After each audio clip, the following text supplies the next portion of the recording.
Chicken biryani செய்யலாமா? அது எப்படி செய்யுதுன்னு பார்ப்போம். 5 பேருக்கு தேவையான பிரியாணி செய்ய போகிறேன். முதல்ல 13 கிலோ போட்டேன். இது 5 பேர் சாப்பிட்ற மாதிரி கறி இதை மாதிரி எடுத்துக்கோங்க. பெரிய பெரிய பீஸாக வாங்கிட்டு வந்துடுங்க. அதை போட்டு நல்லா கழுவி அலசி எடுத்து வச்சுக்கோங்க.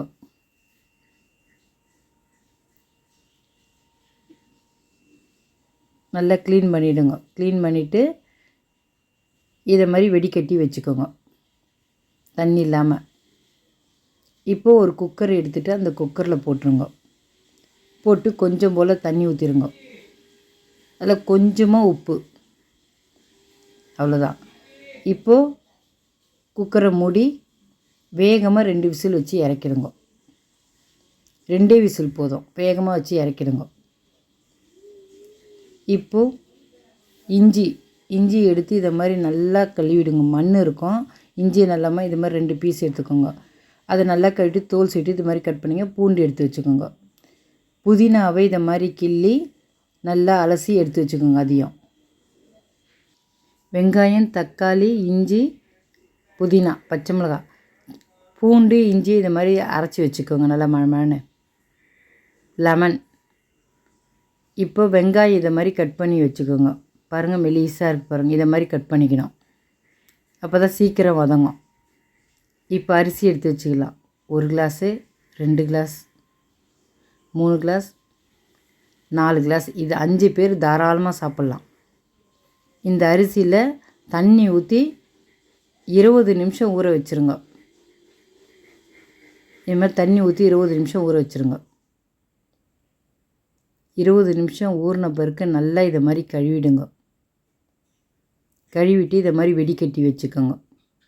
அரிசியை தண்ணி இல்லாமல் வெடிக்கட்டி வச்சுக்கோங்க. தண்ணிலாம் இருந்துச்சு பாருங்கள். இப்போ தாளிக்கிறதுக்கு இது ஏலக்காய், பட்டை, லவங்கம், தயிர், எண்ணெய். இப்போ அந்த பாத்திரம் வச்சுருங்க.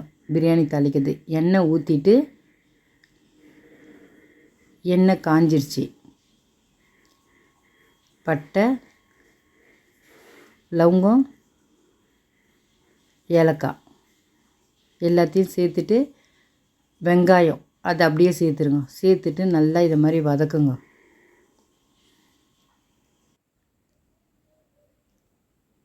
நல்லா வெங்காயம் இதை மாதிரி வதக்கினே இருங்க. விட்டுட்டு எங்கேயும் போயிடாதீங்க. கொஞ்சம் மீடியமாக வைங்க, சிம்மில் வைங்க. இதே மாதிரி வதக்கினே இருங்க, மாற்றி மாற்றி. அப்போ தான் நல்லா வெங்காயம் வதங்கும். பாதி வெங்காயம் வதங்கிச்சு பாருங்கள். நல்லா வதக்கினே இருங்க. இதை பாருங்கள், வதங்கிடுச்சு. இன்னும் கொஞ்சம் வதங்கணும். பாருங்கள், வெங்காயம் வதங்கிடுச்சு. எடுத்து காமிக்கிறேன். இதை மாதிரி வதங்கின வெங்காயம். இப்போ இஞ்சி பூண்டு சேர்த்துடலாம். சேர்த்துட்டு அதை நல்லா வதக்கி விடுங்க. இப்போ ஃபுல்லாக சிம்மில் வச்சு தான் வதக்கணும். சிம்மில் வச்சுட்டு இதை மாதிரி வதக்கி விடுங்க.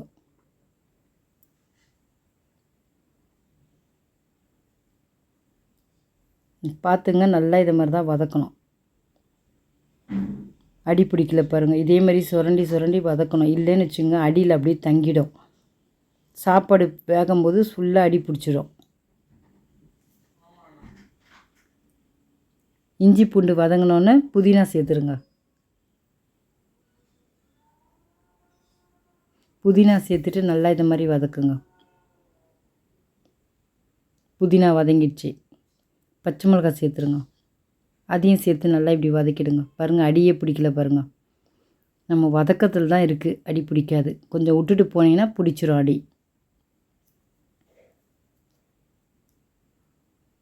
இப்போ தக்காளி சேர்த்துடலாம்.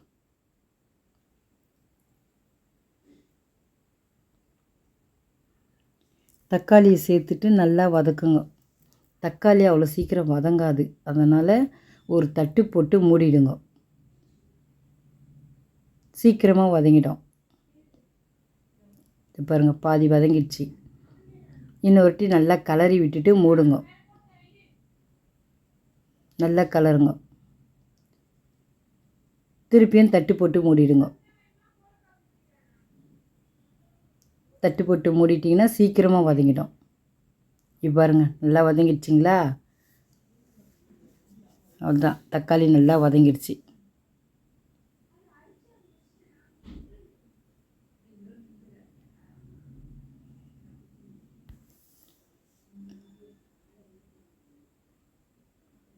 பாருங்கள் நல்லா வதங்கிடுச்சு. இப்போ திருப்பி நல்லா கிளறி விட்டுருங்க.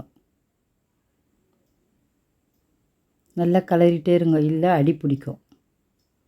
இதில் கொஞ்சம் கூட அடி பிடிக்கல பாருங்கள். இதை மாதிரி கலர்னிங்கன்னு வச்சுக்க அடியே பிடிக்காது பிரியாணி. இப்போ தயிர் சேர்த்துக்குங்க. தக்காளி வதங்கிச்சு, தயிர் சேர்த்துருங்க. தயிர் சேர்த்துட்டு நல்லா கலக்குங்க. இதெல்லாம் சிம்மில் வச்சு தான் செய்யணும். நல்லா இது மாதிரி கலக்கி விடுங்க. இது மாதிரி நல்லா கலரிட்டே இருங்க. கொஞ்சம் அடி பிடிச்சா கூட பிரியாணி தீஞ்ச நாற்று அடிக்கும். அதனால் இப்போ மிளகாத்தூள், உப்பு, மிளகாத்தூள் வீட்டில் அரைச்சது நல்லா வதங்கிடுச்சு. இப்போது மிளகாய்த்தூள் அதையும் சேர்த்து நல்லா வதக்குங்க. பொறுமையாக இதுக்கு செய்யணும், வேகமாகலாம் செய்யக்கூடாது. பொறுமையாக கலரிகிட்டே இருக்கணும். இப்போ ஒரு தட்டு போட்டு மூடிடுங்க. இதை இப்போ திறந்து இதை பாருங்கள், இது மாதிரி சுரண்டி கலரணும். இது மாதிரி நல்லா சுரண்டி கலருங்க. அப்போ தான் அடி பிடிக்காது.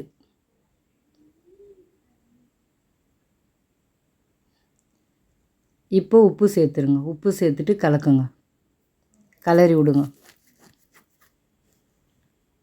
நல்லா இது மாதிரி கலரி விட்டுருங்க உப்பு சேர்த்து. இப்போ கறி நம்ம குக்கர்லேருந்து எடுத்து தனியாக வச்சுருக்கோம். தண்ணி தனியாக வச்சுருக்கோம், கறி தனியாக வச்சுருக்கோம். இந்த கறி எடுத்து இப்போ நம்ம இதில் போட்டு கலக்கலாம். இந்த மாதிரி பொறுமையாக இதை மாதிரி திருப்பி விடுங்க, கறி உடையாத அளவுக்கு.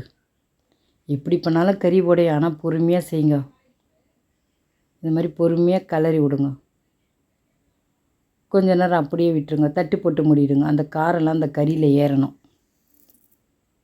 பார்த்திங்களா, ஏறிடுச்சு. இப்போ நல்லா அதை கலரி விடுங்க. அடியும் பிடிக்கல பாருங்கள்.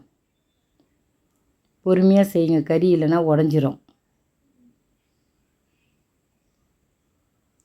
அவ்வளோதான், கறியை நல்லா வந்துச்சு. இப்போ தண்ணி சேர்த்துடலாம். 2 கிளாஸ், 3 கிளாஸ், 4, 5, 6, 7, 8. 4 கிளாஸ் அரிசிக்கு 8 கிளாஸ் தண்ணி. லெமன் பிழிஞ்சு விட்ருங்க. இப்போது எல்லாத்தையும் கலக்கிட்டு கொஞ்சம் வாயில் ஊற்றி உப்பு இருக்கா காரம் இருக்கான்னு பார்த்துட்டு இப்போ சேர்த்துங்க. ஒரு தோசைக்கால் இதை மாதிரி கொதிக்கணும் தண்ணி. நல்லா கொதிக்குதா?